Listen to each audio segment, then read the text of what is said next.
प्रयागराज में आयोजित महाकुंभ पहुंची अभिनेत्री ममता कुलकर्णी ने संन्यास की दीक्षा ली है। सबसे पहले उन्होंने संगम में अपना पिंडदान किया, फिर अखाड़े में ही उनका पट्टाभिषेक हुआ।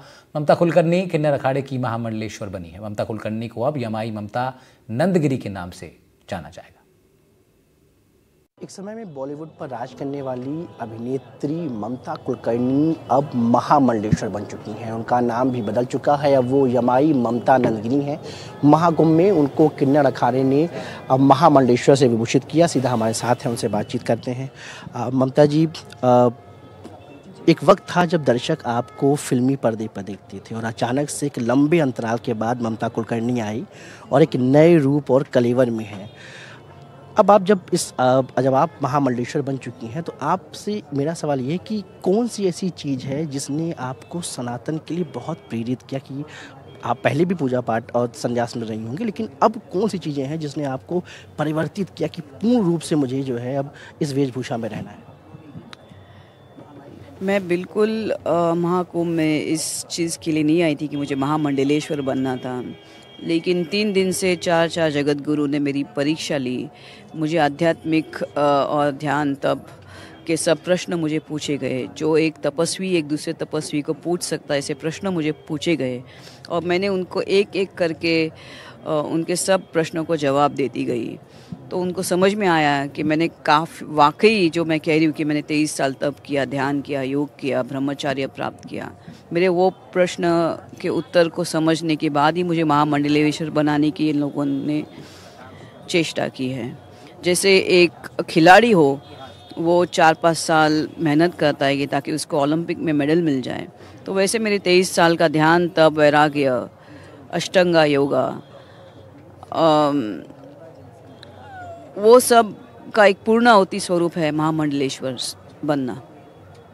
अब ममता जी, जैसे आपने बात की कि आप महामंडलेश्वर नहीं बनना चाहती थी, लेकिन ये एक लोग जानना चाहते हैं कि अब ममता जी पूरे तरीके से इसमें है। एक सवाल ये बार बार उठ रहा है कि जो किन्नर अखाड़ा है उसने आपको महामंडलेश्वर बनाया है। जैसे कल लक्ष्मी जी भी कह रही थी कि जो है इसमें आपको किसी प्रकार का रोक टोक नहीं है। तो और आपने भी कहा कि आप फिल्मी दुनिया वापस नहीं जा, लेकिन अगर धर्म को लेकर कई फिल्में जैसे बनती आई हैं और बनेंगी भी, तो क्या ममता जी उसमें रोल करेंगी और सनातन के प्रचार प्रसार के लिए उसमें किस तरह से काम करने की कोशिश करेंगी?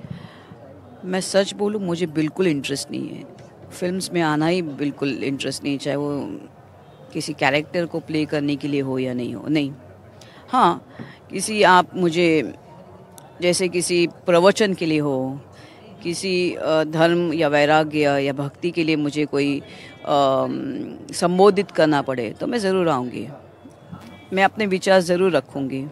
जैसे हमने देखा कि पिछले जो 2 दशक रहे वो बहुत उतार चढ़ाव के रहे और आप लगातार, जब कला का पट्टाभिषेक हो रहा था, आप बहुत भावुक भी दिखी जो है। तो ये हम जानना चाह रहे थे कि अब जब आप अध्यात्म की दुनिया में हैं, सनातन के प्रचार प्रसार में रहेंगी, तो आपके लिए अध्यात्म क्या है? आप अध्यात्म को किस रूप में दिखती हैं? क्योंकि लंबा संघर्ष रहा आपके लिए, उतार चढ़ाव, और आपने कहा कि जब आपका खराब समय चल रहा था तो आप शिकायत भी भोलेनाथ से कर रही थी। तो क्या चीज़ें थी और क्या आप अध्यात्म को किस रूप में देखती समझती? देखिए, काफ़ी लोग मेरे भावुक वो महामंडलेश्वर अभिषेक को लेके काफ़ी प्रतिक्रिया लोगों की आ रही है कि मैं कोई पश्चाताप, मेरे ऊपर कोई केस ही नहीं, तो पश्चाताप किस चीज़ का? पश्चाताप तो वो करे जिन्होंने मेरे ऊपर केस किया, वो करेंगे। मैं कैसे? मैंने कुछ किया ही नहीं, मेरे ऊपर केस ही नहीं, तो पश्चाताप का कोई सवाल ही नहीं उठता। तो कोई हार के जीवन से मैंने कोई संन्यास नहीं लिया। मैंने 23 साल का कड़क तप किया और लोगों का ऐसा भ्रम है कि और काफ़ी लोगों के मैंने ऐसे पढ़े हैं कि वो कह रहे कि मैं हार के जीवन से, और उनको लगता है कि कुछ लोगों को ऐसा भी है कि मैंने ये क्यों किया सनातन धर्म, ये क्यों मैंने भव्य कपड़े धारण किए। उनको बहुत अफसोस हो रहा है कि मैंने ऐसे क्यों किया, मैंने बहुत बड़ी गलती की इसको चूज़ करके। तो मैं बोला, 23 साल का तप जो होता है आदमी करता है, उसकी जो अवार्ड होता है, और मैं इनफैक्ट जब अभिषेक हो रहा था मेरे ऊपर, मैं तो भगवान को, मेरे सुख के आंसू निकल रहे थे। मैं भगवान को अपने बार बार कृतज्ञ हो गई थी कि आपने मुझे ये दिया, इस चीज़ के लिए मेरे लिए दिन रखा था, वो भी कल शुक्रवार था। फिर हम लोग बोलते हैं कि पाराशक्ति ईशानाय विद्महे आद्य शक्ति सदाशिवाय धीमहि सज्जोता वाम रुद्राय प्रचोदयात। तो साक्षात अर्धनारेश्वर का स्वरूप ने आके मुझे उनके महामंडलेश्वर में मुझे न्योता दिया। तो मुझे और क्या चाहिए? फिर चार जगत गुरु ने मेरी परीक्षा ली, मुझे और क्या चाहिए क्या? ममता जी, जैसे सनातन को इसलिए मैं आनंदित हो गई थी, इसलिए मेरे आश्रु थे वो सुख के आश्रु थे और किसी चीज़ के लिए नहीं थे। पश्चाताप किस लिए? कर्म ही नहीं किया तो किस चीज़ का पश्चाताप हो? ममता जी, जैसे कई लोग सनातन पे सवाल भी उठा रहे हैं और महाकुंभ को लेकर भी सवाल उठा रहे हैं। आप बार बार जिक्र कर रहे हैं कि आप सनातन के प्रचार प्रसार में पूरी शिद्दत के साथ लगेंगी, तो उन लोगों के लिए आप क्या कहेंगे जो सनातन पे सवाल उठाते हैं, सनातन पे उंगलियां उठाते हैं और महाकुंभ को लेकर भी उनका विरोध कर रहे हैं? नहीं, महाकुंभ किस लिए? महाकुंभ तो ये देखिए, चार ग्रह एक साथ सम्मिलित हो गए, उनका योग बन रहा है, प्लस 144 साल के बाद ये योग बन रहा है।